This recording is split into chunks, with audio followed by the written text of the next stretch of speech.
नमस्कार दोस्तों, कैसे हो आप। कृष्णा क्लासेस 360 में आपका स्वागत है। तो आज आपके सामने फिर हाजिर हम एक और नए चैप्टर के साथ। जो आज का चैप्टर रहने वाला है हमारा वो है यूनान की सभ्यता। अगर देखें इससे पहले हम 3 वीडियो अपने कवर कर चुके हैं वर्ल्ड हिस्ट्री में, वो उसे भी हमने क्या है अच्छे प्रकार से डिटेल से जाना था। तो आज भी हम क्या है इस चैप्टर को अच्छे प्रकार से और डिटेल से ही समझने वाले हैं। तो चलिए करते स्टार्ट जो हमारा आज का वर्ल्ड हिस्ट्री का जो चैप्टर है यूनान की सभ्यता। अगर यहाँ से देखें तो एचटेट है या कोई एग्जाम है, खासकर अगर देखें हम एचटेट की ही तैयारी करा रहे हैं तो उसमें क्या है आपका यहाँ से एक क्वेश्चन या 2 क्वेश्चन बनते ही बनते हैं। पिछले साल भी क्या है यहाँ से एक क्वेश्चन आया था और उससे पहले भी क्या है यहाँ से एक क्वेश्चन आया था। लगातार क्या है लगभग यहाँ से एक क्वेश्चन बनता ही बनता है। तो आपका आज जो एक क्वेश्चन है यहाँ से बाहर नहीं जाएगा, क्योंकि अगर देखें वर्ल्ड हिस्ट्री में 12 से 13 क्वेश्चन आते हैं और वो क्या है इतने ही इंपॉर्टेंट होते हैं। वैसे अगर देखें इतने हार्ड नहीं होते वो क्वेश्चन, बाकी फिर भी क्या है अगर हम इन्हें अच्छे प्रकार से जान लेंगे तो यहाँ से क्या है क्वेश्चन आपका नहीं जाएगा। हमें क्या है इतिहास है या कोई चैप्टर है या कोई विषय आपका, वहाँ से हमें क्या है एक एक नंबर आपको बटोरने पड़ते हैं बड़ी मुश्किल से, तब जाकर क्या है एचटेट होता है। तो इसलिए क्या है हम आपके सामने हाजिर हुए हैं, जिसके कारण क्या है हम आपको बिल्कुल डिटेल से सभी के बारे में अच्छे प्रकार से, जो भी वर्ल्ड हिस्ट्री का आपका चैप्टर बन रहे हैं सभी के बारे में अच्छे प्रकार से आपको समझाने वाले। तो चलते हैं करते हैं स्टार्ट। देखो सबसे पहले क्या है जो यूनान है आपका, इसकी लोकेशन कहाँ है। जिस प्रकार हमने सभी सभ्यताओं की लोकेशन बताई थी, ये आपकी जो यूनान है वो आज उसे क्या है ग्रीस देश भी कहते हैं, ग्रीस देश है। आप मैप में देख सकते हो, यहाँ से देखेंगे। अब देखो वर्तमान यूनान जो आपका ग्रीस देश है, जैसे मैंने आपको बताया जो ग्रीस देश है को प्राचीन काल में पेरिक्लीज द्वारा क्या यूनान तथा रोम लोगों द्वारा ग्रीस नाम से पुकारा जाता है। जो हम देख सकते हो कि क्या है इससे पहले भी क्या है ग्रीस नाम से पुकारा जाता था। अगर देखें क्योंकि यह यूनान में है, पूरा देखेंगे क्षेत्र है, इसलिए क्या है ये एक देश नहीं है। आज अगर देखें तो ये ग्रीस में पड़ता है, बाकी क्या है ये ग्रीस से भी बाहर इसका क्षेत्र था। टोटल क्षेत्र को क्या है हम यूनान कहते थे उस समय पर। तो आगे जाने देखो ईसा से 3000 वर्ष पूर्व यूनान के क्रीट द्वीप का उदय हुआ है। अगर देखेंगे जो क्रीट द्वीप है वहाँ पर क्या है इसका उदय हुआ, मतलब देखेंगे तो ये यहाँ तक फैला हुआ है। यह सभ्यता मिनोअन माइसीनियन, ये क्या है वैसे अगर देखें इस सभ्यता को मियोन सभ्यता भी कहते थे। अगर इतना ही देखें यही, क्योंकि क्या है कई बार क्वेश्चन आए बस इतना वर्ड दे दिया जाता है इसी के बारे में पूछता, बाकी मैंने आपको पूरा बता दिया है। मियोन माइसीनियन तो सभ्यता कहते थे इसे। अब देखेंगे क्रीट की सभ्यता प्राचीन यूनानी सभ्यता की जननी मानी जाती है। जो क्रीट सभ्यता है जैसे मैंने आपको बताया था, क्योंकि क्या है देखो क्रीट द्वीप का उदय हुआ है तो यहीं से क्या है इस सभ्यता का भी उदय होता है। क्रीट सभ्यता के प्राचीन यूनानी सभ्यता की जननी माना जाता है। इसे क्या है इजियन सभ्यता भी कहते हैं। देखो मैंने इसके जितने भी नाम बन रहे, क्योंकि क्या है नामों से क्वेश्चन पूछ लिया जाता है। मैंने अभी आपको बताया था इतने डिफिकल्ट क्वेश्चन नहीं बनते, आसान ही क्वेश्चन बनते हैं। तो इसलिए क्या है पहले इसके नामों को जाने। सबसे पहले देखेंगे इसे हम क्रीट की सभ्यता भी कह सकते हैं अगर आए तो। उसके बाद देखेंगे क्रीट एक द्वीप है वैसे तो, बाकी मीनोन सभ्यता ये कई बार आए क्वेश्चन।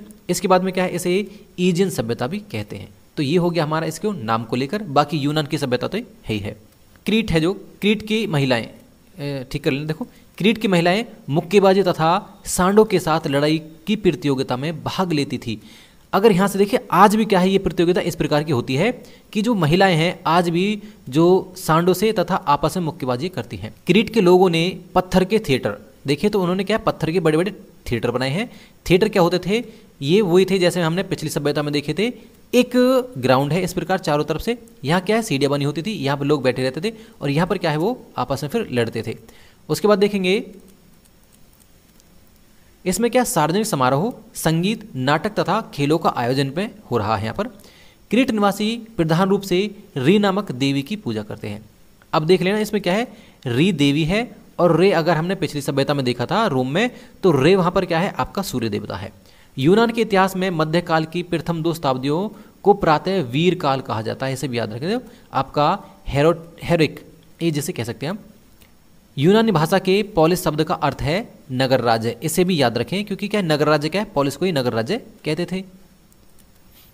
जिस समय 6ठी शताब्दी ईसा पूर्व के उत्तरार्ध में एथेंस का जनतंत्र और स्पार्टा का सैनिक निरंकुशवाद क्रम से पूर्णतः प्राप्त कर रहे थे, ईरान में हकामनी जो साम्राज्य का उदय हो रहा था या विस्तार हो रहा था। यहाँ से अगर देखें देखो जो आपके यहाँ पर पूरी रोमन सभ्यता में ये 2 हमें द्वीप मिलेंगे, या देखें तो 2 हमें ये इसके हिस्से मिलेंगे।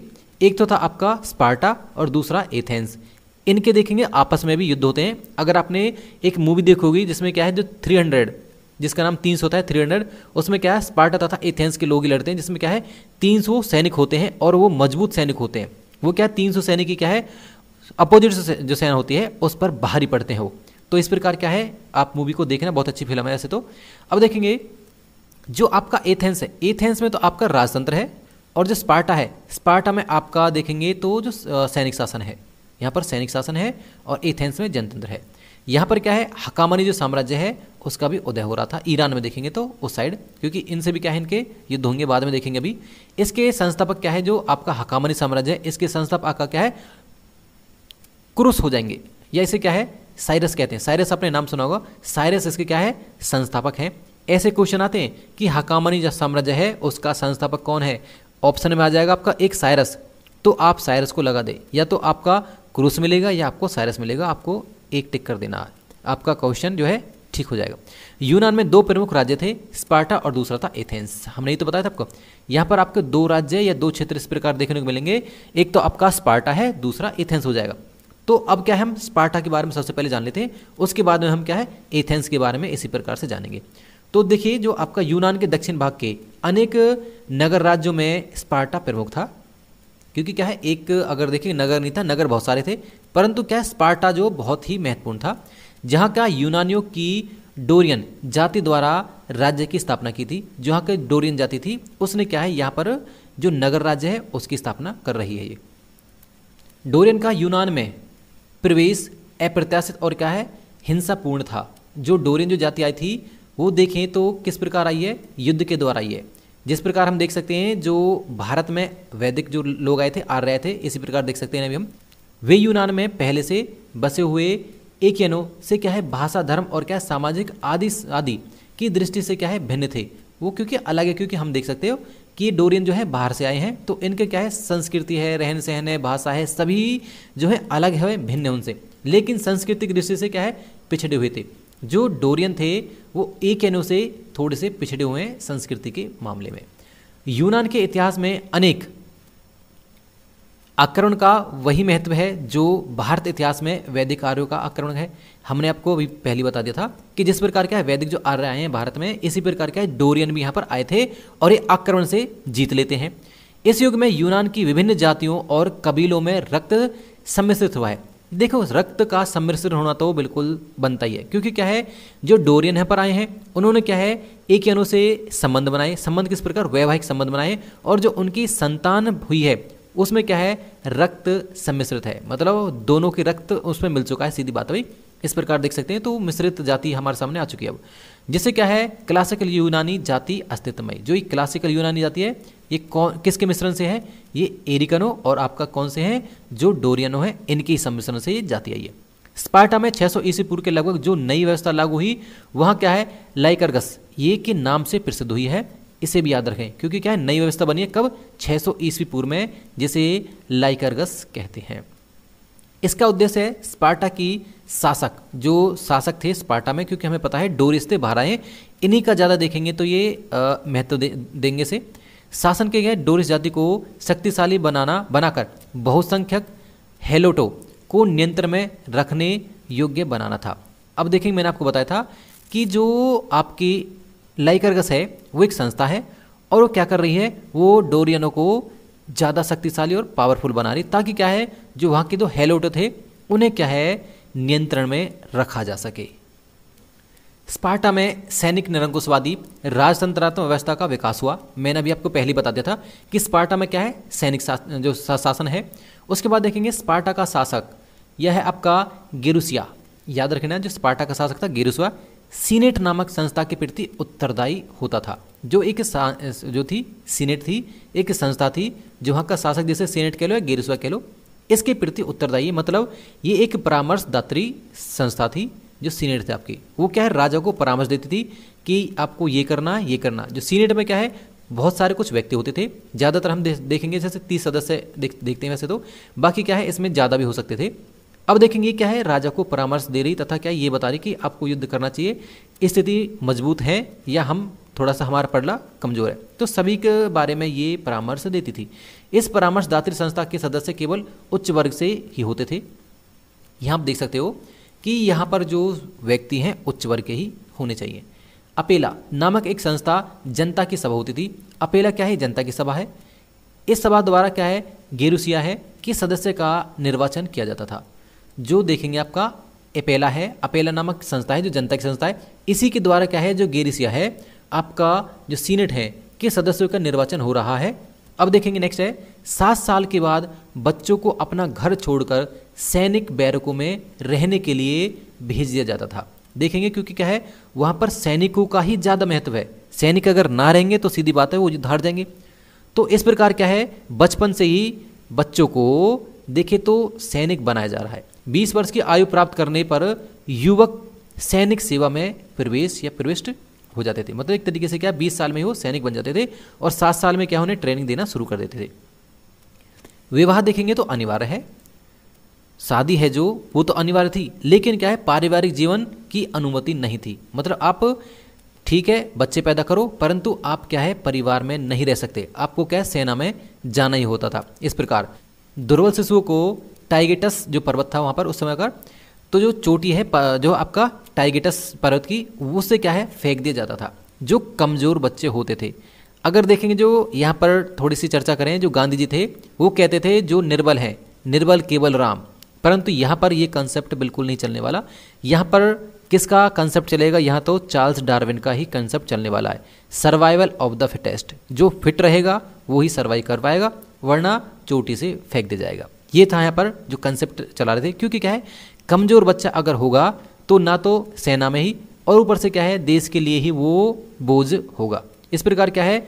वहाँ पर कमज़ोरों को जो बच्चे थे उन्हें चोटी से फेंकवा दिया जाता था।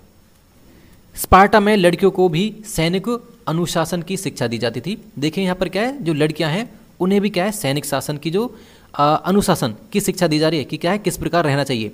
स्पार्टा की स्त्री अधिक क्या स्वतंत्रपूर्ण जीवन व्यापन करती थी। जो वहाँ की लेडीज़ हैं उन्हें देखें तो और सभ्यताओं की तरह है। यहाँ क्या है? जो लेडीज़ है थोड़ा सा स्वतंत्र है। जो आपका स्पार्टी की नारियाँ, जो स्पार्टा है स्पार्टी की नारियाँ घरों में रहती थी और सुख का जीवन व्यतीत करती थी जो लेडीज़ हैं। लेकिन विवाह से पूर्व मतलब जो कुंवारी कन्या है जब तक वो, तो उस समय पर क्या है? शारीरिक व्यायाम, मल्लयुद्ध, ये क्या है? और क्या है? भागदौड़ आदि शिक्षा इन्हें दी जाती थी। तो मतलब देखें तो इन्हें भी क्या है? तैयार किया जा रहा है मजबूत होने के लिए कि क्या है? आप कभी भी युद्ध हो तो लड़कियां भी भाग लें, आप मजबूत रहो। स्पार्टा में देखेंगे धन संग्रह पर रोक थी। क्योंकि क्या है? ये सोचते थे कि अगर हम धन संग्रह करेंगे तो क्या है? विलासिता का कारण बनेगी। क्योंकि क्या है? उनका विश्वास था कि संपत्ति से विलासिता आती है। इसी कारण राज्य में लोहे के सिक्के जारी किए हैं। अब देखो क्वेश्चन आ सकता है कि जो आपका स्पार्टा है उसमें किस प्रकार के सिक्के चले थे? तो स्पार्टा में लोहे के सिक्के जारी होते। यहाँ पर देखेंगे यहाँ के लोग खेल प्रेमी थे। यहीं से अगर देखेंगे ओलंपिक का विकास होता है। अतः प्रतिवर्ष यहाँ ओलंपिक खेल प्रतियोगिता आयोजित की जाती थी। सोचो मतलब क्या है? ओलंपिक खेल हो रहे हैं, खेलों के बड़े प्रेमी थे ये। देखो स्पार्टा मैंने अच्छे प्रकार से देख लिया है। अब जानेंगे हम एथेंस के बारे में। इसके बारे में अच्छे प्रकार से चर्चा कर लें। अब तो देख सकते हो आप, देखो आपका थीसियस नामक एक व्यक्ति ने यूनान के एटिका प्रदेश के 12 राज्यों को संगठित करके एथेंस की नींव रखी है। यहाँ से देख सकते हो आपका थीसियस है, उसने क्या है? एटिका प्रदेश में 12 राज्यों को संगठित किया है और एक एथेंस की नींव रखी है, एथेंस नगर बना दिया है। अंतिम ज्ञात नरेश यहाँ आपका कॉर्डस हो जाएगा। जो अंतिम जो ज्ञात नरेश है, जो जिसके बारे में नॉलेज है, पता है, किताबों में जिसका वर्णन है, वो है आपका कॉर्डस है। एथेंस में यूनानियों की आयोजन शाखा का प्रबंधन था। यहाँ पर एक शाखा है उसका प्रबंधन किया गया है। एथीना की के नाम पर जो आपका जो देवी थे, एथीना के नाम पर इस नगर का नाम एथेंस रखा गया है। जो एक देवी है ये एथीना, जिनकी जो पवित्र देवी कह सकते हैं जैसे, उसी के नाम पर क्या है? एथेंस नगर पड़ा है। बात आती है अब 621 ईस्वी पूर्व में ड्रेको नामक व्यक्ति को कानून को लिखित रूप देने का काम सौंपा गया है। 594 ईस्वी पूर्व में सोलन नामक एक क्या है? आर्कन ने इसमें क्या है? सुधार कर इन्हें सरल बनाया है। जो आर्कन निवासी था, सोलन था वो, उसने क्या है? इन्हें थोड़ा सा सरल बना देगा है जो नियमों को। अब देख सकते हो आप आगे नेक्स्ट जो हमारा, देखो सोलन कॉर्डस का वंशज था। ये देखेंगे कॉर्डस का वंशज है सोलन। साथ में वह एक क्या है? कुशल व्यापारी, विद्वान, कवि और बुद्धिमान राजनीतिज्ञ भी था। ये अगर देखें तो सोलन अपने क्या है? संवैधानिक सुधार के लिए प्रसिद्ध था। मतलब देखिए हमने ऊपर देख लिया था कि संविधान सुधार करने में प्रसिद्ध है। आपका फिर आता है आपका क्लिस्थेनीज है। क्लिस्थेनीज है जो ने 508 ईस्वी पूर्व में एथेंस में प्रजातंत्र की स्थापना की है। हम इसमें देख सकते हैं पहले क्या है, जो ये आपका क्लिस्थेनीज है प्रजातंत्र की स्थापना करता है। और हमने आपको बताया था जो आप एथेंस में लोकतंत्र है, परंतु अगर देख सकते हो आप जो स्पार्टा है, स्पार्टा में आपका सैन्य शासन है। हमने पहले आपको बताया था। इसने क्या है 508 ईस्वी पूर्व में एथेंस में प्रजातंत्र स्थापना के लिए नया संविधान बनाया है। ठीक, उसके बाद देखेंगे उसे यूनान में लोकतंत्र का पिता कहा जाए है।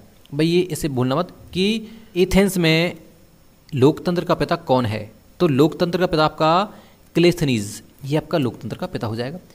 क्लिस्थेनीज ने निरंकुश शासन को समाप्त करने के उद्देश्य से निर्वासन प्रणाली भी इसने चालू की है। हाँ, इसमें क्या हमने एक भी पॉइंट नहीं छोड़ा है जो आपके लिए इम्पोर्टेंट हो। तो इस प्रकार हमने क्या है अपना ये पार्ट जो है या नोट्स ही बनाए, ये बिल्कुल मैंने बहुत मेहनत करके 4-5 दिन लगे तब जाकर क्या है नोट्स बनाए हैं। अगर आपको वीडियो पसंद आ रही है तो प्लीज़ इसे लाइक कर दे और चैनल को कर लें सब्सक्राइब। अब देखेंगे देखो जब फारस शासक जो दारा होता है द्वारा यूनान नगर राज्यों एथेंस और स्पार्टा में भेजे गए दूतों को वहां मार डाला गया है, तब क्या है 490 ईस्वी पूर्व में दारा ने एजियन सागर को पार कर यूनानी राज्यों को क्या है उन पर क्या है धावा बोल दिया उसने, जो दारा है, क्योंकि क्या है उसके भाई दूत है उन्हें मार दिया जाता है। तो इसलिए देखेंगे फिर आपका मैराथन के युद्ध में एक युद्ध होता है आपका मैराथन का युद्ध जो 490 ईस्वी पूर्व में होता है। आपका कैलिमेक्स एवं क्या है मिलिटाइडीज के नेतृत्व में एथेंस की सेना ने फारसी सेना को पराजित कर दिया। सोचो मतलब जहां ये इतना शक्तिशाली था दारा था जो डेरियस है उसकी सेना को पराजित कर दिया जाता है। और मैराथन युद्ध से पूर्व फारसी सेना से आतंकित एथेंस वालों ने फिडिपिडीज नामक धावक को मदद के लिए स्पार्टा भेजा था। हाँ देख सकते हो आप। उसके बाद देखेंगे जब स्पार्टावासी सहायता के लिए आए तब तक अकेला एथेंस फारस को पराजित कर चुका था।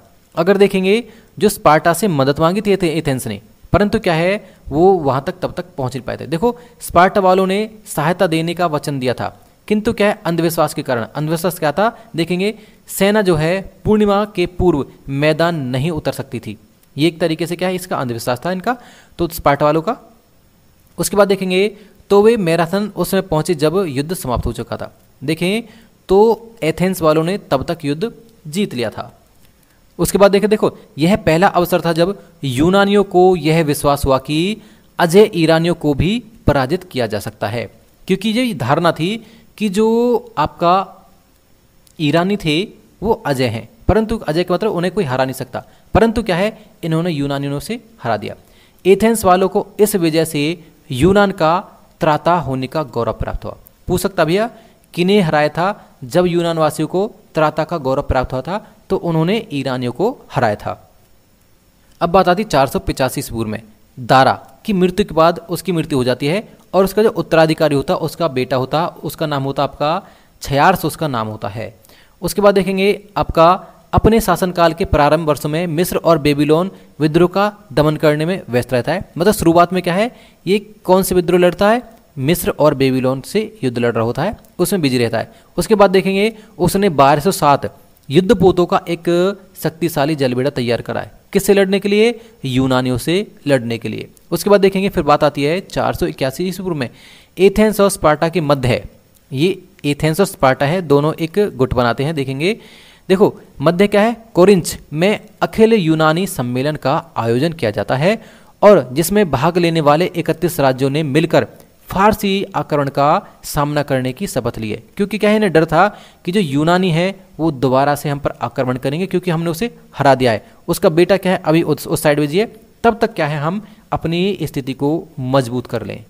देखो फिर क्या होता है मैराथन की पराजय का बदला लेने के लिए क्या है आज जेरेक्सिस जब का छयार्स है ने 480 ईस्वी पूर्व में अपने सैनिकों को यूनान पर आक्रमण करने के लिए फिर उसने भेज दिया है। उसके बाद देखेंगे यूनानी राज्यों ने मिलकर स्पार्टा के राजा, कौन होता है स्पार्टा का राजा उस समय पर आपका लियोनिडास होता है, को स्थल सेना तथा स्पार्टा को के ही सेना जो पति होता है यूरोबियाडास ये होता है को नौसेना का नेतृत्व सौंपता है आपका ये। उसके बाद देखेंगे दोनों वैसे हार जाते हैं। देखो अब देखो यूनान एवं फारस के मध्य हुए थर्मोपल्ली के युद्ध में लियोनिडास विद्रोही क्या है एपियाल्डीज के कारण युद्ध में न केवल फारसियों से हारता है बल्कि मारा भी जाता है। आपका कौन? एपियाल्डीज के कारण कौन? लियोनिडास मारा जाता है। ये कौन सा होता है? ये यूनान की तरफ से होता है। देखो यहाँ से एक क्वेश्चन बनता है बिल्कुल कि आपका थर्मोपल्ली का युद्ध किस किस के बीच होता है। तो थर्मोपल्ली का युद्ध आपका यूनान और फारस के बीच होता है। कब होता है? 480 ईस्वी पूर्व में। यहाँ से जरूर क्वेश्चन बनता है आपका एक। उसके बाद देखेंगे स्थल युद्ध के समान आर्तेमिजियम के समुद्री युद्ध में भी यूनानी सफलता प्राप्त नहीं कर पाते और आपका छरियास जो होता है या छयार्स की विजयी सेना बराबर आगे बढ़ती है और एथेंस को अधिकृत कर लेती है। जब ही एथेंस को अधिकृत कर लेती है तो एथेंस वासी उससे पहले ही यहाँ से क्या है? चले जाते हैं। कहाँ चले जाते हैं? आपका सालमिस और आपका ईजना चले जाते हैं फिर ये। उसके बाद देखेंगे, देखो इस प्रकार उसने सार्डिस के विध्वंस और क्या है मैराथन की पराजय का बदला लिया है। अब देखेंगे छार्ल्स को अबाध रूप से मिल रही सफलता के कारण उसको विश्वास होने लगा कि वह कुछ ही समय में संपूर्ण यूनान को अधिकृत कर लेगा, लेकिन इसके बाद भाग्य ने पलटा मारा और क्या है आपका थेमिस्टोक्लीज होता है कि आग्रह करने पर क्या है आर्तेमिजियम की पराजय के उपरांत यूनानी जल बेड़ा जो होता आपका सालमिस की ओर बढ़ा है। जो यूनानी जल बेड़ा आपका सालमिस की तरफ बढ़ता है। एथेंस के नेता होता जो आपका थेमिस्टोक्लीज ने क्या है सेलासिस के जलयुद्ध जो आपका सेलामिस के जलयुद्ध में फारसी जहाज बेड़े को पराजित कर देता। अगर देखें यहाँ पर अब थोड़ा सा पलटवार होता है और जो एथेंस होता है दोबारा से क्या है जो फारसी सेना को पराजित कर देता है। स्पार्टा की सेना प्लेटिया के युद्ध में फारस के सेनापति मार्डोनियस जो को मार डाला और मुख्यतः स्पार्टा की सेना की वीरता और उसके सेनापति पोसेबनियस जो होता है कि क्या है चातुर्य मतलब चतुरता के कारण निर्णायक युद्ध में क्या है मार्डनियस पराजित हुआ और मारा जाता है। फिर जो फारसी होता है इस प्रकार क्या है देखें तो दोबारा से क्या है जो एथेंस होता है वो जीत जाता है यहाँ पर। उसके बाद देखेंगे एथेंस की सेना ने माइकेल के युद्ध, इसे याद रखें, माइकेल के युद्ध में फारसी सेना को बुरी तरह पराजित किया। ईरानी जलबेड़ा इस युद्ध में नष्ट भ्रष्ट कर दिया गया। इन पराजयों ने ईरानियों की कमर तोड़ दी है। सोच सकते हो आप, देख सकते हो बिल्कुल क्या है यहाँ पर जो एथेंस और स्पार्टा है दोनों ही मजबूत नजर आते हैं या यूनान है जो मजबूत नजर आया। फारसी आक्रमण का प्रतिरोध करने तथा राज्यों का आर्थिक विकास करने की दृष्टि से एथेंस की थेगिस्टोक्लीज के नेतृत्व में 478 ईस्वी पूर्व में हेलोस नामक द्वीप पर डेलोस जो आपका है ये डेलोस नामक द्वीप है आपका डेलोस नामक द्वीप पर क्या है डेलोस संघ की स्थापना की जाती है। फिर हाँ इसमें क्या है एक संघ होता है जिसमें क्या है युद्ध के वगैरह का निर्णय लेना या कुछ पैसा इकट्ठा करने की बात आती है। फिर देखेंगे आपका पेराक्लीज होता है। पेराक्लीज एक महान साम्राज्य निर्माता था। कला साहित्य तथा विज्ञान की उन्नति के कारण पेराक्लीज का युग स्वर्ण युग कहलाता है। अगर देख सकते हो स्वर्ण किसका है आपका पेराक्लीज का जो काल है वो स्वर्ण काल कहलाता है। इसके बाद देखेंगे बात आती है 454 ईस्वी में क्या है पेराक्लीज के डेलोस जो होता है संघ का कोष क्या है डेलोस से हटाकर क्या है एथेना जो मंदिर होता है वहां रखवा दिया जाता है। फिर बात आती है आपका हेरोडोटस, थुसिडाइसिस आपका और है प्रोटेगोरस आदि विद्वान इसी काल के। ये क्या है प्रमुख विद्वान है, इन्हें भी याद रख लें। ये क्या है इसी समय के विद्वान है। पेराक्लीज द्वारा निर्मित सबसे सुंदर मंदिर जो आपका पेराक्लीज द्वारा निर्मित सबसे सुंदर मंदिर एथेंस देवी का था। मैंने आपको बताया एथेंस देवी के नाम पर क्या है जो एथेना देवी के नाम पर ही एथेंस नामक पड़ा है। स्पार्टा एवं एथेंस के मध्य यहाँ से देखो अब स्पार्टा एवं एथेंस के मध्य पेलोपोनेसियन युद्ध होता है। जो उसका क्या है तात्कालिक कारण क्या होता है कि जब थीबिया के क्या है एथेंस के मित्र राज्य प्लेटिया पर आक्रमण कर दिया। किसने? अगर देखेंगे एथेंस के जो मित्र है उस पर आक्रमण कर देता आपका स्पार्टा। तो क्या है स्पार्टा ने थीबिया का साथ दिया। तो यहाँ देखेंगे जो थीबिया का साथ देता फिर स्पार्टा जिसका क्या है विवरण आपका यूथिडाइडिस ने क्या है आपका दिया है। हाँ उसके बाद देखेंगे एथेंस की प्रधानता के विरुद्ध डेलियन लीग के सबसे जो आपका डेलियन लीग के सदस्य हैं राज्यों ने स्पार्टा के साथ मिलकर युद्ध आरंभ कर दिया और क्या है आपका जिसे क्या है जिसे पेलोपोनेसियन युद्ध कहा जाता है। ये आप याद रखने कि क्या है पेलोपोनेसियन युद्ध किसके बीच होता है आपका एथेंस और स्पार्टा के दोनों के बीच युद्ध हो जाता है। फिर देखो हमने आपको पहले ही बताया था एथेंस और स्पार्टा के बीच में आपको युद्ध होता है। युद्ध में क्या है एथेंस की सेना को स्पार्टा ने निर्णायक रूप से फिर पराजित कर दिया है। किसने? आपका स्पार्टा ने। उसके बाद देखेंगे आपका पेलोपोनेसियन युद्ध में विजय पाने के उपरांत स्पार्टा ने यूनानी राज्यों को अपने अधीन कर लिया है। उसके बाद देखेंगे फिर क्या है, 429 ईस्वी पूर्व में पेराक्लीज की फिर मृत्यु हो जाती है। फिर उसके बाद देखेंगे मेसिडोन है जो कि निवासी जाति और भाषा की दृष्टि से यूनानी थे। ये आपके अन्य पॉइंट आ जाएंगे। अब यहाँ क्या है, आर्किलोस, एमंतास तथा क्या है फिलिप द्वितीय जैसे शासक हुए। देखो फिलिप द्वितीय हमारे लिए सबसे ज़्यादा इंपॉर्टेंट है क्योंकि क्या है, इसी का बेटा होता है सिकंदर, जिसे अलेक्जेंडर भी कहा जाता है। फिलिप द्वितीय 18 से या 15 से 18 वर्ष की आयु तक क्या है थीब्स में बंदी बनकर रहा था। ये देखिए तो जेल में रहा है। फिलिप द्वितीय ने क्या है, अब देख सकते हो, मैसिडोन की सेना को सक्षम और अनुशासित बनाया, जलबेडे के निर्माण किया और क्या है इलिरिया तथा थ्रेंस को जीतने के बाद 338 ईस्वी पूर्व में एथेंस और थीबिया की क्या है सम्मिलित सेना को कैरियोने के युद्ध में क्या है परास्त करके स्पार्टा को छोड़कर लगभग समस्त यूनानी को क्या है अधिकृत कर लिया। सोचो एक तरीके से क्या सभी को अधिकृत कर लेता है। उसके बाद देखेंगे फिर हम फिलिप द्वितीय के बड़ा जो पुत्र होता है अलेक्जेंडर, मेसिडोन का स्वामी बनकर क्या है अलेक्जेंडर के क्या है गुरु अरस्तु थे। ये आपका अन्य पॉइंट हो जाएगा। ये क्या है इसका बेटा होता है अलेक्जेंडर। अलेक्जेंडर एक क्या है विश्व साम्राज्य की स्थापना करने का निश्चित क्या है, मतलब ये चाहता था कि मैं पूरे विश्व को जीतूं। एथेंस का समाज 3 वर्गों में विभाजित था, नागरिक, मेटिक और दास। अब यूरोप के कुछ देवी देवताओं के बारे में चर्चा कर लेते हैं। जैसे देखेंगे यूनान के मुख्य देवी देवता जियस थे। जियस कौन थे, ये आकाश के देवता थे। अपोलो आपका सूर्य देवता हो जाएंगे। उसके बाद देखेंगे हेरा आपका जियस की पत्नी और विवाह की देवी थी। एथेना कौन थी, जियस की पुत्री थी और नगर रक्षक की देवी थी एथेना के नाम पर हमने देखा था आपका जो एथेंस नाम पड़ा है। चलो आगे चलते हैं हम नेक्स्ट जो हमारा देखेंगे जो पोसिडोन है। पोसिडोन आपका समुद्र का देवता है। मार्स ये युद्ध का देवता है। एरोस कौन आपका जियस का पुत्र एवं क्या है कामदेव था। ये जिस प्रकार हमारे हिंदू धर्म में कामदेव देवता है। आगे देखेंगे डायनिसस आपका शराब का देवता है। जिस प्रकार भारत में देखेंगे जो सोमरस है, जो सोमरस देवता है, इसी प्रकार का है यहाँ पर भी एक देवता है जिसका नाम है आपका डायनिसस। ये इसका क्या है शराब का देवता हो जाएगा। अब देखेंगे जियस देवता को खुश करने के लिए प्रति चौथे वर्ष ओलंपिक खेल आयोजित कराए जाते थे। देखो जियस देवता को खुश करने के लिए ओलंपिक कराए जाते थे। अगर देखें वैसे खेल के प्रेमी थे, खेल अच्छा खेलते थे और हर साल वैसे देखे तो खेल होते थे। इसके सम्मान में क्या है देखेंगे नेमियन उत्सव भी मनाया जाता था। देख सकते हो आप क्या है, ये भी क्वेश्चन है कि नेमियन उत्सव क्या है जियस देवता है जो उसी के लिए मनाया जाता था। अपोलो देवता के सम्मान में पिथियन उत्सव तथा क्या है पोसिडोन के सम्मान में इस्यमियन, ये आपका इस्यमियन नामक उत्सव मनाया जाता था। देखो अलग अलग देवता के लिए क्या है अलग अलग त्यौहार मनाए जा रहे हैं। यहाँ पर देखेंगे अपोलो है, अगर देखो जियस देवता के लिए क्या है नेमियन उत्सव है। और देखेंगे जो जियस के बाद में अपोलो देवता है उसके लिए देखेंगे तो आपका पिथियन उत्सव है। और जो ये है आपका देवता पोसिडोन है, पोसिडोन के लिए क्या है इस्यमियन जो उत्सव मनाया जा रहा है। इसके देखेंगे बाद में हम देखे होमर काल, जो होमर का काल है, होमर काल में वज्रभारी आकाश देव जियस को देवराज और देवता तथा मनुष्य का पिता मानते थे। जो होमर के काल में वज्रभारी जो वज्र धारण किए हुए वज्रभारी आकाश देव हैं जियस है, उसको क्या है देवराज तथा क्या है देवताओं तथा मनुष्य का पिता कह दिया गया है। जिस प्रकार अगर हम हिंदू धर्म में देखें ब्रह्मा विष्णु महेश हैं, उसी प्रकार क्या है इसी की भी स्थिति यहाँ पर देख सकते हो। लेकिन क्या है उसकी अपेक्षा सूर्यदेव अपोलो तथा युद्ध और उद्योग धंधों की देवी एथेना थी जो को अधिक सम्मान प्राप्त करने में भी नहीं हिचकिचाते थे। मतलब देखिए तो सभी देवताओं का ये सम्मान कर रहे हैं। कौन आपका जो यूनान के लोग हैं। उसके बाद देखेंगे इन भविष्यवाणों को ऑरेकल कहा जाता था।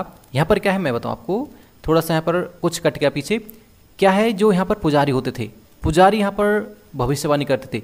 जिस प्रकार भारत में भी जो पुजारी होते हैं मंदिरों में रहते थे वो भविष्यवाणी करते थे, इसी प्रकार यहाँ पर क्या है जो पुजारी थे वो भविष्यवाणी करते हैं, जैसे क्या है ऑरेकल कहा जाता है। उसके बाद देखेंगे बात है आपका 776 ईस्वी पूर्व में ओलंपिक खेलों का क्या शुभारंभ हुआ है। अगर देखें यहाँ पर देखो खेल तो पहले से हो रहे परंतु क्या है जो ऑथेंटिक रूप से जो खेल अब खेले जा रहे हैं वो आपका 776 ईस्वी पूर्व से आरंभ हो जाते हैं जो आपका ओलंपिक खेल है। उसके बाद देखेंगे यूनान में 5वीं शताब्दी ईसा पूर्व के मध्य है सॉप्टिक विचारधारा का उदय हुआ है। देखो ये कुछ विचारधारा हैं अगर जाने हैं, जैसे हमारे भारत में षड दर्शन है, इसी प्रकार क्या है यहाँ पर भी क्या है कुछ दर्शन है या विचारधाराएं हैं। देखो विचारधाराओं के बारे में देखो अलग अलग व्यक्तियों की अलग अलग विचारधारा है, उन्हें क्या है हम किसी अन्य वीडियो में अच्छे से कर लेंगे। जैसे आपका प्लूटो है, सुकरात है, इनकी क्या क्या विचारधारा है, इन सभी के बारे में अलग से चर्चा कर लेंगे।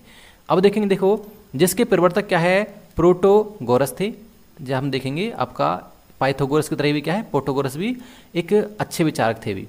अबदेरा निवासी, ये अबदेरा के निवासी थे, पूछ लेगा जो आपका प्रोटोगोरस है कहाँ के थे वो अबदेरा निवासी हैं।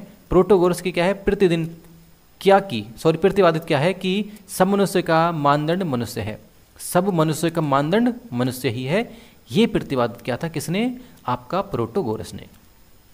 उसके बाद देखेंगे आपका सोफ्टिक या सोफिस्ट शब्द का अर्थ है ज्ञान का शिक्षक अथवा क्या मेधावी, जैसे मेधावी छात्र होता है तो ज्ञान का शिक्षक कहते हैं आपका किसका सोफ्टिक अगर देखें यहाँ पर दर्शन भी एक सोफ्टिक दर्शन, बात मैंने आपको बताया कि उसके बारे में क्या है थोड़ा सा बाद में चर्चा करेंगे, क्योंकि क्या है हम इंपॉर्टेंट पॉइंट कर रहे हैं यहाँ पर, क्योंकि हमारे लिए क्या ये आपका जरूरी है, यहीं से ज़्यादा क्वेश्चन आते हैं, उन दर्शनों के बारे में तो कम ही क्वेश्चन पूछा जाते हैं। फिर उसके बाद देखेंगे आपका थेलिज को यूनानी दर्शन का पिता कहा जाता था, जो थेलिज है थेलिज को ही यूनानी जो दर्शन है उसका पिता कहा जाता था। यूनानी दार्शनिक जो सुकरात है, मैंने आपको बताया सुकरात है, जैसे प्लूटो है, अरस्तु है, ये सभी के सब यहीं पर हैं, ने सोफिस्टों के दर्शन का विरोध किया है, जो सोफिस्ट थे उनके दर्शन का यहाँ पर विरोध कर रहा है। इसके लिए कैसे मरवा भी दिया जाता है। देखो धर्मविद्रोह का अभियोग, ये धर्मविद्रोह का अभियोग में क्या है विषमपान, जो विष को इसे पिला दिया गया है, द्वारा मौत की सजा दी इसे, जो सोफिस्टों का विरोध करने के कारण सुकरात को जहर पीने की सजा दे दी गई। उसके बाद में क्या इसकी मृत्यु हो जाती है। डेल्फी की देवी है जो आपका सुकरात को यूनान का सबसे अधिक बुद्धिमान पुरुष घोषित किया। इसने क्या जो डेल्फी की देवी ने सुकरात को सबसे अधिक बुद्धिमान व्यक्ति घोषित किया है। प्लेटो के बचपन का नाम क्या है एरिस्टोटलीज था, इसका नाम जो बचपन का नाम एरिस्टोक्लीज है था, जो अपने चौथे कंधे के कारण प्लूटो या जैसे हम अफलातून भी कहते हैं हिंदी में का नाम प्रसिद्ध है। भारत में अगर देखें इसे ये अफलातून के नाम से प्रसिद्ध है, परंतु अगर वहाँ पर देखेंगे ये एरिस्टोक्लीज था इसके बचपन का नाम, और फिर इसका जो चौथा कंधा था ऐसा कहते हैं कि जिसमें क्या है इसका नाम क्या है फिर प्लूटो पड़ गया। प्लूटो सुकरात का शिष्य था, ये भी याद रखें जो प्लूटो है आपका वो सुकरात का ही शिष्य था।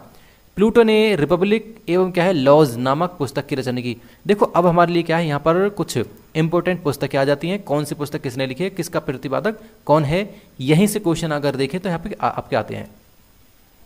उसके बाद देखेंगे रिपब्लिक प्लेटो की सर्वप्रमुख कृति थी, जो रिपब्लिक आपकी प्लूटो की सर्वप्रमुख कृति है, ये आपका रिपब्लिक है, प्लूटो की रचना है। रिपब्लिक में दर्शन अब देखेंगे दार्शनिक राजा राज्य की कल्पना की गई, मतलब एक तरीके से ये जो रिपब्लिक है ये पॉलिटिकल बुक कह सकते हैं इसे हम। बात आती है फिर आपका प्लूटो ने 387 ईसा पूर्व में अपनी जगत विख्यात अकादमी की स्थापना की, मतलब एक अकेडमी खोल रहा है, अकेडमी की स्थापना कर रहा है प्लूटो। इसके बाद देखिए प्लूटो ने अपने ग्रंथ संवादों के रूप में लिखे, मतलब संवाद होते हैं जिस प्रकार डिबेट होती है उस आधार पर लिखे हैं। फिर देखेंगे अरस्तु क्या है जिसे एरिस्टोटल भी कहते हैं, प्लेटो का शिष्य था। ये क्या है आपका जो अरस्तु है प्लेटो का शिष्य है यह है। और देखो अरस्तु अगर देखेंगे तो सिकंदर का भी गुरु है, सिकंदर का गुरु हो जाएगा। यह प्लूटो के क्या है विद्यालय अकादमी में भर्ती हुआ था, ये क्या है यहीं से इसने क्या शिक्षा ग्रहण की है। ये एक गुरु के लिए बड़ी अच्छी बात है, यह गर्व की बात है कि उसका जो शिष्य है उससे भी आगे निकल गया। अरस्तु को क्या है मैसिडोनिया के सम्राट जो फिलिप थे ने अपने बेटे सिकंदर महान को पढ़ाने के लिए उसका शिक्षक नियुक्त किया। मैंने आपको बताया कि जो अरस्तु है वो सिकंदर का गुरु है। अरस्तु ने 336 ईसा पूर्व में एथेंस में अपनी शिक्षण संस्था लाइसियम की स्थापना की है, मतलब लाइसियम की स्थापना कर रहा कहाँ पर आपका एथेंस में जो अरस्तु है। उसके बाद देखें अरस्तु ने अपनी पुस्तक पॉलिटिक्स में क्या है अपने युग के नगर राज्यों का अध्ययन किया। पॉलिटिक्स अरस्तु का सर्वाधिक प्रसिद्ध ग्रंथ है, जो पॉलिटिक्स है इसका अरस्तु का सबसे अधिक प्रसिद्ध ग्रंथ है। उसके बाद देखें अरस्तु ने सर्वोत्तम राज्य को पोलिटी कहा है, मतलब जो सर्वोत्तम राज्य को क्या है पोलिटी कहा है, जो सबसे अच्छा राज्य होता है तो उसे पोलिटी कहा है। अरस्तु को राजनीतिक विज्ञान का पिता कहा जाता है और क्या है इसे जीव विज्ञान का भी पिता कहा जाता है। ये भी आप याद रखिए दोनों बातों को, आपका राजनीतिक और जीव विज्ञान दोनों का पिता कौन है अरस्तु है। अरस्तु के अनुसार श्रेष्ठतम शासन पद्धति पोलिटी ही है, देख सकते हो आप, सबसे अच्छी जो शासन पद्धति पॉलिटी है। एनेक्सागोरस पेराक्लीज का शिक्षक था। देखेंगे जो आपका पेराक्लीज है वो इसका गुरु कौन है, तो एनेक्सागोरस इसका गुरु है। तथा एक दार्शनिक भी था जो महाकवि जो है होमर है, इसके बारे में सभी ने सुना होगा। ने क्या है इलियड और क्या है ओडिसी की रचना की है। इलियड और ओडिसी का मतलब रचयिता कौन है, ये होमर हो जाएगा। ये कई बार क्वेश्चन आए वैसे देखे तो। इलियड में यूनानियों और ट्रॉय, जो ट्रॉय यहाँ पर देखेंगे तो बहुत इंपॉर्टेंट एक राज्य हो जाएगा, राज्य के मध्य लड़े गए एक 10 वर्षीय युद्ध की कहानी है इसमें, इलियड और ओडिसी में। यूनानियों ने ट्रॉय पर क्या है विजय हासिल की है। अब वो देखेंगे ट्रॉय के ऊपर एक वैसे तो फिल्म बनी थी, ट्रॉय के ऊपर द ट्रॉय इसी नाम से है। फिर क्या उसके बाद देखेंगे यूनानी ट्रॉय पर क्या है फिर विजय प्राप्त कर ली थी। ओडिसी में जो पुस्तक है, ओडिसी में ट्रॉय युद्ध के बाद एक यूनानी वीर है जो आपका उल्सिस है कि अपने घर लौटते समय की साहसिक यात्रा का वर्णन है। मतलब एक जब सैनिक युद्ध लड़ने के बाद में घर लौटता है तो उसमें देखिए तो साहस तो होता ही है, क्योंकि क्या है वो साहसिक काम करका है, तो उसका वर्णन दे रखा आपका ओडिसी में। प्राचीन यूनानी होमर को अपने देश का गुरु स्वीकृत करते थे। सोचो एक तरीके से क्या होमर कितना बड़ा लेखक होगा, या कहें तो कितना बड़ा दार्शनिक है वो, क्योंकि क्या है पूरे देश का उसे गुरु घोषित कर दिया है। महाकवि क्या है और देखेंगे और भी अन्य देख सकते हो आप। महाकवि हेसियड ने क्या है कार्य और काल रचना में किसानों की दयनीय स्थिति का चित्रण क्या है। कार्य और काल किसकी रचना है, तो कार्य और काल के आपके हेसियड की रचना है। यूनान में होमर के बाद सर्वाधिक विख्यात और लोकप्रिय हेसियड को प्राप्त था। मतलब जो हेसियड है हीसियड है एक ही बात है वो। इसमें क्या है देखेंगे तो जो होमर है, होमर के बाद में इसी को स्थान प्राप्त है।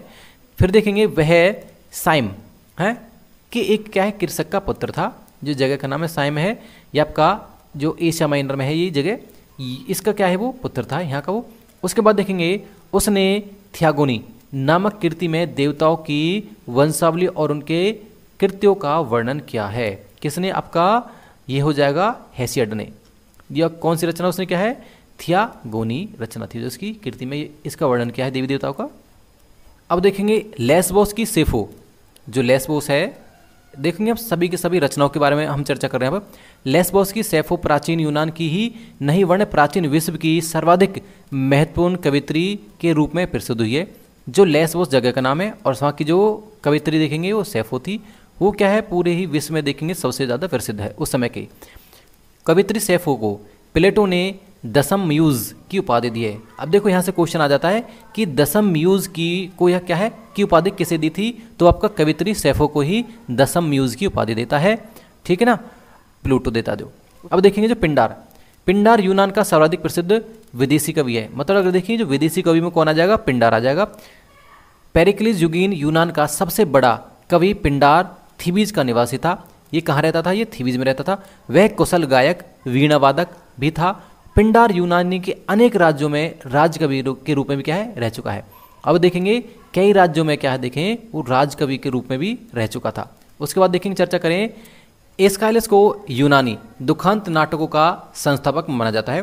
देखो जब देखें तो नाटक होती है दुखांत और सुखांत दो प्रकार की होती है। तो जो दुखांत नाटकों का संस्थापक किसे माना जाता है, एस्काइलस को माना जाता है। वह साहित्यकार होने के साथ कुशल योद्धा भी था। मतलब देखें तो ये योद्धा भी है। मैंने आपको बताया पहले से ही कि सभी को युद्ध शिक्षा अनिवार्य थी, चाहे कोई भी है। उसने क्या है मैराथन और आपका अन्य दूसरा देखेंगे आपका साल्मिस तथा क्या है प्लेटाई के युद्ध में शौर्य का प्रदर्शन किया इसने। फिर उसके बाद देखेंगे प्रोमेथियस हैं बाउंड, उनकी क्या है सर्वश्रेष्ठ कृति है। जो प्रोमेथियस बाउंड है इनकी सबसे अधिक प्रसिद्ध रचना है। दूसरा प्रमुख जो दुखांत नाटककार है वो आपका सोफोक्लीज हो जाएगा। सोफोक्लीज है साहित्य के क्या है साथ मल्लयुद्ध संगीत तथा सामरिक जीवन में रुचि रखता था। ये कौन है आपका देख सकते हो सोफोक्लीज है जो साहित्यकार था मल्लयुद्ध और संगीत इत्यादि में। सोफोक्लीज को प्राचीन यूनान का महानतम त्रासदी लेखक माना जाता है क्योंकि क्या है इसी प्रकार की इसकी रचना है। अब देखेंगे एंटिगोन और क्या है इलेक्ट्रा, इसकी प्रसिद्ध नाटक हैं। इनकी नाटक आप देख सकते हो, ये इन्हें याद रख लेना कि कौन कौन सी इसकी नाटक हैं। उसके बाद देखेंगे हेलिकार्नेसस है निवासी हेरोडोटस, ये सबसे ज़्यादा प्रमुख है क्योंकि क्या है इतिहास का पिता इन्हें कहा जाता है। इतिहास का जनक कहलाता है जो ये। उनने क्या है, 1900 ने क्या है, देखो यूनान फारस युद्ध का इसने विवरण क्या है। यूनान, और देखो हम देख सकते हो कि यूनान और फारस में जो दारा था वहाँ का, उसका जो बेटा होता है उसके साथ युद्ध होता है यूनानियों का। वो सारा का सारा वर्णन किसने किया है, इसी ने किया है, आपका हेरोडोटस ने। उसका प्रसिद्ध ग्रंथ हिस्टोरीज, इसका जो नाटक हो जाएगी, क्योंकि क्या कई क्वेश्चन आए इसमें कि जो हेरोडोटस इसकी रचना का क्या नाम है, तो इसकी रचना आपका हिस्टोरीज हो जाएगी। याद रखना बिल्कुल बिल्कुल सबसे ज़्यादा इंपॉर्टेंट है। इतिहासकार यूथेराइडिस ने अपने ग्रंथ पोलोपोनिसिस या पोलोपोनेसियन वार जो हुआ था, हमने देखा था पोलोपोनेसियन वार में एथेंस और स्पार्टा के युद्ध का इतिहास लिखा है। उसके बाद देखेंगे फिर थ्यूसिडाइडिस वैज्ञानिक इतिहास का पिता कहा जाता है। जो वैज्ञानिक इतिहास शास्त्र का पिता कौन है, थ्यूसिडाइडिस है। अगर इतिहास का पिता कौन है तो हेरोडोटस है, और थ्यूसिडाइडिस किसका पिता है, वैज्ञानिक इतिहास शास्त्र का पिता हो जाएगा। उसके बाद देखेंगे 4वीं शताब्दी ईसा पूर्व का सबसे बड़ा इतिहासकार कंजनफोन था। उसका मेमोरेबलिया ग्रंथ उस महान दार्शनिक के जीवन पर अच्छा प्रकाश डाला है, मतलब देखेंगे उसके जीवन पर अच्छा प्रकाश डालता है। उसकी प्रमुख रचना हेलेनिका, इसकी रचना कौन सी हो जाएगी, हेलेनिका हो जाएगी, जिसमें उसने यूनान का 411 ईसा पूर्व से 362 ईसा पूर्व तक इतिहास लिखा है। अगर देखेंगे इसने कौन सा इतिहास लिखा है, हेलेना थी जो उसमें जो रचना थी कि 411 से लेकर 362 ईसा पूर्व का इतिहास लिखा है। इस युग में लिखे गए इतिवृत्तों में एथेंस के एंड्रोसन की एंथिस सबसे महत्वपूर्ण है। जो एंड्रोसन की एंथिस है इस युग में सबसे ज़्यादा महत्वपूर्ण कीर्ति है इसकी। उसके बाद देखेंगे लिरिकल पोइट्री की रचना, जो लिरिकल पोइट्री है उसकी रचना क्या है, आपका लेस्बोस द्वीप के अलस्कायस नामक कवि ने विशेष रूप से कीर्ति अर्जित की है। मतलब देखें तो सबसे अच्छी इसकी कीर्ति हो जाएगी। इस क्षेत्र में एनाक्रियोन का नाम भी सर्वप्रसिद्ध है। यूनानी, देखो इन्हें आप ऐसे देख लो, क्योंकि क्या है ये सभी आपको याद करने पड़ेंगे, क्योंकि यहाँ समझाने का ज़्यादा पॉइंट नहीं है। देखो यूनानी मूर्तिकारों में फीडियास, पोलिकलिट्स और आपका मायरन प्रसिद्ध हैं, ये मूर्तिकार थे। उसके बाद देखेंगे पैराक्लियन युग का सर्वाधिक प्रसिद्ध मूर्तिकार एवं चित्रकार का पुत्र फीडियास हो जाएगा इसमें फिर। उसके बाद देखेंगे, देखो फीडियास एथेना देवी की विशाल मूर्ति के निर्माण के लिए प्रसिद्ध है। इसने क्या है, एथेना देवी की विशाल मूर्ति बनवाई थी फीडियास ने ओलंपिक के निवासियों के लिए स्वर्ण और हाथी दांत की से ही क्या है जीएस की फिर मूर्ति बनाता है। अब देखेंगे आर्गोस के कलाकारों, जो आर्गोस स्थान है, आर्गोस के कलाकारों में सर्वाधिक विख्यात कहा पोलिक्लिटस को मिली है। उसके द्वारा हेरा की स्वर्ण और हाथी दांत की मूर्ति फीडियास की क्या है एथेना मूर्ति के समान भव्य मानी जाती है, मतलब इसी के समान ये भी भव्य मानी जाती है। अब देखेंगे मायरन क्रीडारत खिलाड़ियों का, जो खेलते हुए खिलाड़ी जो एक्टिव हैं का क्या है अंकन करने और अधिक ध्यान देता है। जो आपका मायरन है ऐसी जो कलाओं पर ज़्यादा ध्यान देता है, जैसे एक्टिव है, खिलाड़ी खेल रहे हैं इस प्रकार की। उसकी डिस्कस थ्रोअर मूर्ति अपने क्षेत्र में अद्वितीय है, मतलब डिस्कस थ्रोअर्स की मूर्ति का नाम है, अपने ही क्षेत्र में, ये लगा लो अपने क्षेत्र में बहुत विख्यात है वो। यूनानी मंदिर स्थापत्य में कला की क्या है डोरिक, आयोनियन और क्या है कोरिंथियन, 3 शैलियों के दर्शन मतलब होते हैं यहाँ पर। 3 शैलियों का अगर देखें यहाँ पर हमें नजर आती हैं। डोरिक शैली के स्तंभ भारी और मोटे होते थे, या अगर देखें जो डोरिक है आपकी शैली, इसके स्तंभ कैसे भारी होते थे, उनका शीर्ष भाग सादा होता था। अगर शीर्ष देखें उनका जो वो भाग आपका उनमें आपका सादा मिलता है। उसके बाद देखेंगे वे नीचे से ऊपर की ओर क्रम से पतले होते जाते थे, जो खंभे हैं। हाँ, उसके बाद देखेंगे इसके विपरीत तिहरे आधार पर टिके आयोनिक शैली के स्तंभ पतले और हल्के होते थे, इन्हें देख सकते हैं, और उसका क्या शीर्ष भाग सर्पिला होता था, सर्प के समान। उसके बाद देखेंगे आपका कोरिंथियन शैली के स्तंभों में अलंकरण की मात्रा का अधिक्य रहा है, मतलब अधिकता रही है। यह शैली 4वीं सदी ईसा पूर्व से अधिक जहाँ पर लोकप्रिय, मतलब 4वीं शताब्दी ईसा पूर्व है, उसके बाद में क्या है इसने ज़्यादा लोकप्रियता प्राप्त की है। उसके बाद देखेंगे सेमोस निवासी यूनानी तत्व चिंतक, जो देखेंगे पाइथागोरस था, जो तत्व चिंतक था, जो ने क्या यह सिद्ध किया कि किसी भी त्रिभुज के तीनों कोणों का योग 2 समकोण के योग के बराबर होता है। इसे आप अगर जो आपका मैथ का टीचर है उसे अच्छे से और समझ पाएगा, क्योंकि क्या है यहाँ से देख सकते हो कि क्या इसने कहा कि किसी भी त्रिभुज के तीनों कोणों का योग 2 समकोण के योग के बराबर होता है। उसके बाद देखेंगे पाइथागोरस ने प्रतिपादित किया कि प्रत्येक प्राकृतिक पदार्थ तोला या मापा जा सकता है। अगर जो भी प्रकृति में हमें दिखता है पदार्थ है उसे तोल सकते हैं या उसे माप सकते हैं, ये पाइथागोरस कहते हैं। उसके बाद देखेंगे यह एक कुशल खगोलवेत्ता भी था, मतलब कुशल खगोलवेत्ता है। यह पुनर्जन्म में विश्वास रखता था। देखिए तो काइक्लिस और क्या है, निवृत्ति मार्गी विचारधारा का ये समर्थक था। दोनों विचारधारा देख सकते हो, काइक्लिस और आपका निवृत्ति मार्गी विचारधारा का ये समर्थक रहा है। अब देखेंगे जो दार्शनिक है पार्मेनिडीज ने क्या है घोषणा की, मतलब सबसे पहले इसने घोषणा की है कि इसने घोषित क्या है कि पृथ्वी गोल है और चंद्रमा सूर्य द्वारा प्रकाशित होती है। अगर देखें आज भी ऐसा होता है कि ये क्या वैसे चंद्रमा से नहीं परंतु क्या सूर्य से जरूर प्रकाशित होती है। यहाँ पर एक पॉइंट इसका वैसे उस समय पर गलत हो गया था। देखिए उसके बाद देखेंगे क्रॉस के क्या है, हिप्पोक्रेटिस, ये भी सबसे इंपॉर्टेंट है। यूनानी चिकित्सा शास्त्र के पिता है जो हिप्पोक्रेटिस है, जिन्होंने वैद्यों के लिए शपथ लेने की प्रथा शुरू की है। मतलब शपथ लेनी होगी सबसे पहले आपको अगर आप डॉक्टर फील्ड में उतरते हैं। क्रॉस के चिकित्सा शास्त्र जो हिप्पोक्रेटिस, क्योस के क्या है गणितज्ञ, हिप्पोक्रेटिस या हिप्पोक्रेटिस से क्या है भिन्न व्यक्ति हैं। मतलब एक तो आपका हिप्पोक्रेटिस है और आपका क्या हिप्पोक्रेटिस, ये दो व्यक्ति हैं, अलग अलग स्थानों पर हैं। अल्कमेनियन ने ऑन नेचर नामक पुस्तक लिखी है, जो आपका अल्कमेनियन ने ऑन नेचर पुस्तक लिखते हैं। उसके बाद देखेंगे आर्किमिडीज इस युग का प्रसिद्ध गणितज्ञ एवं क्या वैज्ञानिक था, जिसने उत्प्लावकता का सिद्धांत दिया था। इसी ने दिया था उत्प्लावकता सिद्धांत जो। उसके बाद देखें तो आपका थेलिस को गणित शास्त्र का जन्मदाता माना जाता है तथा उसने बिंदु एवं रेखा की कल्पना की। मतलब एक बिंदु और एक जो लाइन है इसकी इसने कल्पना की है। तो यहाँ से देखें थोड़ा सा मैथ का काम यहाँ पर हो रहा है। देखो यूक्लिड है रेखागणित का बहुत बड़ा विद्वान था, जिसने आधुनिक रेखागणित का जन्मदाता कहा जाता है आपका यूक्लिड को। उसके बाद देखेंगे हेरोफिलस है, जो हेरोफिलस को चीड़ फाड़ की विद्या का पिता कहा जाता है। जो शरीर को सबसे पहले देखें इसने चीरा फाड़ा है तो उसकी विद्या है इसे सबसे ज़्यादा पहले इसे प्राप्त हुई थी कहें तो उसका पिता इसे कहा जाता है। फिर उसके बाद देखें ओलंपिक खेल यूनान की आधुनिक विश्व को महत्व देने, ये तो हम सभी जानते हैं कि इसकी देन क्या हो जाएगी, जो ओलंपिक होते हैं इसी ने सबसे पहले या यूनान ने ही सबसे पहले पूरे विश्व को दी है। अगर देखें तो इस प्रकार हम यूनान की सभ्यता को अच्छे प्रकार से देख चुके हैं। अगर देखें थोड़ा सा लंबा टॉपिक तो ये हो जाएगा, परंतु फिर भी क्या है इसमें हमने एक भी पॉइंट आपको छोड़ा नहीं है, सभी के सभी बारीकी से पॉइंट किए हैं।